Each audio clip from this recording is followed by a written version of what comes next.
In today's video, we'll hear from a lady who's been doing the low-carb diet for the last 14 years. And rather than give her the heart attack that the critics suggest, her blood lipids and blood pressure are virtually perfect. We'll also hear from a federal research agency in Australia that declares that the low-carb diet is far superior to the low-fat diet.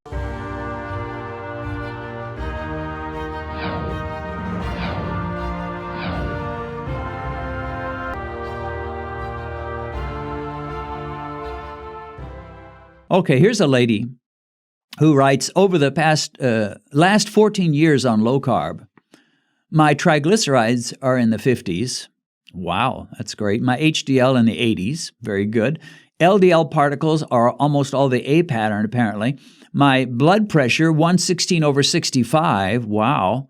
This has been consistently the case. Now, this is not some lady that did keto or did low carb for the last 3 months. This is a lady who's been doing this for 14 years, and she's got that kind of results. She says, how's that for a heart-damaging diet? You know, everybody's saying, oh, if you eat too much fat and you cut those carbs too low, you will hurt your heart, you will have a heart attack, you'll be dead in 6 months or dead in a year. Or, oh, you fixed your diabetes, but you'll soon keel over of a heart attack. Well, this lady's been doing it 14 years, and she's got blood lipids that will stand up to almost anybody. And better than most, better than probably 90% of the people of the world, or certainly of Americans. This low-carb thing is not really new. The idea of using keto and the keto as it currently is presented, the keto fad, is fairly new. Low-carb is not that new. I've been doing it since 2002. And this lady has done it for 14 years. You know, Dr. Atkins started preaching this back in the 90s, or maybe it was the 80s, I'm not sure, but it was some time ago, and people caught on. Now, a lot of people gave it up because weight losers, or people that want to lose weight, they're kind of fickle, and they'll run from one diet to another diet to another diet to another diet. So anything presented as a weight loss benefit is probably going to lose favor after a while. And that's what Atkins did. He was primarily about weight loss more than he was about diabetes and blood sugar control. But those of us that latched on to that low-carb concept for blood sugar control, we're not fickle because our blood glucose meter is not fickle. When we check him and he tells us, you know, bananas raise your blood sugar, and he told me that back around 2002, and then guess what? He's telling me that today if I eat them. I haven't eaten one since the last YouTube test I did where it sent it up to 200 and some. But my blood sugar meter doesn't change. And he tells me the same thing. So if he's not fickle, I'm not going to be fickle either. There's a well-known low-carb doctor named Westman. I think he's written a couple books and he's on YouTube here and there. And he started out thinking that the whole low-carb thing was just a fad diet, kind of just something that was for weird people. And he had a couple of ladies that went on and went to him and said, oh, you won't believe how good this is. And he just couldn't believe it. And he said, I don't know about that. I just don't think that's so good. They said, well, test us. You're a doctor. Test our blood lipids and see how we're doing. Well, he tested them, and they all, across the board, were good.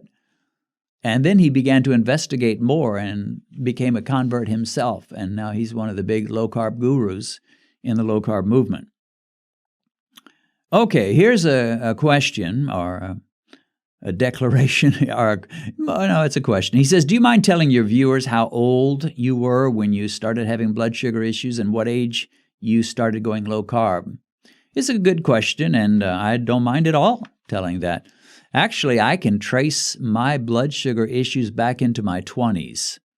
I used to get these jittery feelings at certain times, but the worst were always late Saturday morning, jitteriness, just kind of a shaky feeling. And sometimes when I can remember trying to sign my handwriting, my signature on some kind of a bill or something or other, and it was hardly legible. Of course, my handwriting is never very good anyway, but it was worse. And I was just shaky. Well, it wasn't until sometime later when I figured out what was going on, because every Saturday morning religiously we always had pancakes, and these were not low-carb pancakes. These were the real deal, baby. So I'd have a big stack of pancakes, and I could really eat back in those days. I ate much more in those days than I do now. And regular sugary syrup over the top of them. And all the carbs from the pancakes and all that sugary carbs from the syrup had an effect. It would jack up my blood sugar way high. I know that now. I didn't test it then, but I know what was going on. I know what's going on now, or what was going on. And then it would dive down low. When your blood sugar is high, typically you don't feel much. Now, if it goes too high, you may, but if it's, somewhat high, you won't feel too much. But when it goes low, you'll feel it for sure. So I was feeling those lows that would come about 4 hours after breakfast or 3 hours after breakfast, and I'd get all jittery and nervous, and I couldn't understand it. So that was in my 20s, late 20s, I would say. And I can remember times in my 40s where I would have that, something similar to that. And I can remember one time I was on an airplane and they offered orange juice. And I drank the orange juice, and within, 20 or 30 minutes, I got woozy and felt like I was about to pass out, and I couldn't understand it. But my blood sugar was bouncing all over the place, and I still hadn't quite figured it out. And finally, so in my early 40s, I was having so many episodes. I can remember eating an ice cream one time, and I got that woozy feeling like I was about to pass out, and it would just hit me. Another time, as a pastor, I was in my office, and I had a fruit pie, and then I had about a half of a big monster-sized chocolate bar as well. And all that sugar, I got all woozy and felt like I was about to pass out, and I was having that a lot. I didn't pass out until later. I finally did pass out one time. That was in my early 40s, and then I decided I better cool it with not eating so much sugar, and I started jogging a little more. And that seemed to help, and things kind of calmed down. And I went through most of my 40s okay, as far as the way I was feeling. Now, I know now I was probably having terrible blood sugar issues. But because they were bouncing high and then my pancreas was driving them down low, it didn't reflect itself on an A1C score. My A1C was normal. My fasting glucose was normal. But it was bouncing all over the place, and that is not good for you. And that's how I ended up with getting arthritis, and I had irritable bowel syndrome. So I had my problems in my 40s, but it wasn't until around the age of 48 that I had the serious, serious problems that finally I had to do something about it. And that's when I did pass out. I had a big bowl of raisin nut bran, I think it was, and at church about several hours after my breakfast. I was walking, and I just literally felt myself losing it. I went up to a wall and let myself slide down. I passed out. Next thing I knew, I woke up.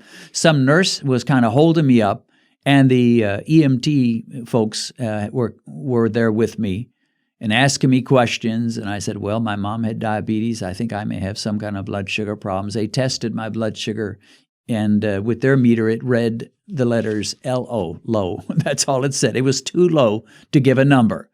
And when it's that low, you got a serious problem. And they went to the nursery at the church and got some of the kids' snacks, little crackers, sugary animal-type crackers, and some juice. And I drank the juice and ate the crackers, and finally bumped up to around 70-something, and I went home. They told me to go to the hospital. I was too stubborn to do that.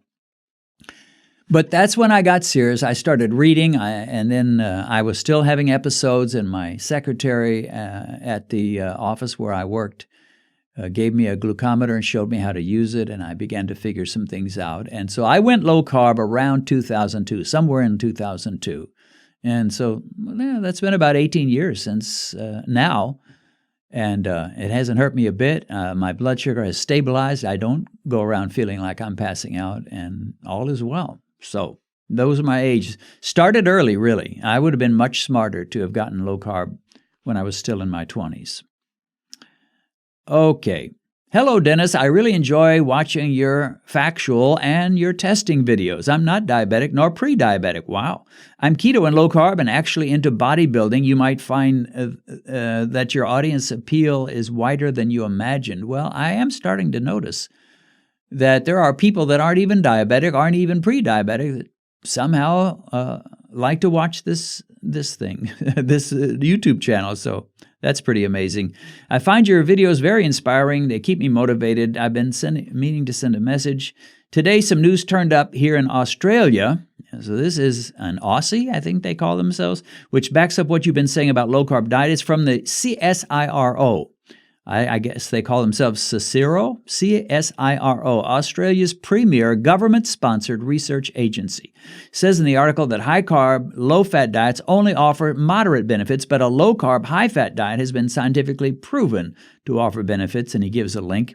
The old false diet regime dominoes are beginning to fall. Well, yes, they are, and the evidence is coming in like crazy. And even government agencies, at least from Australia, are saying, hey, this is effective. In America, the ADA has changed its tune a bit, and we've now got an ADA CEO who is a low-carber.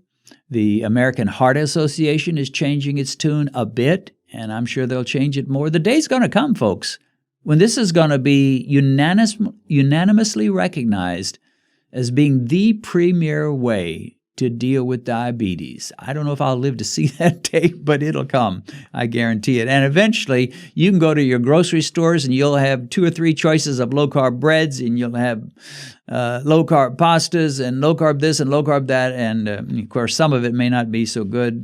Depends on how they make it. But that day is going to come, and thank God for that.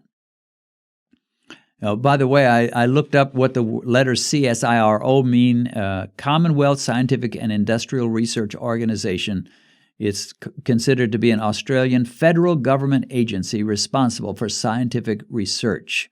So, sounds pretty official, and they're saying low-carb, high-fat diets are much more effective than the reverse.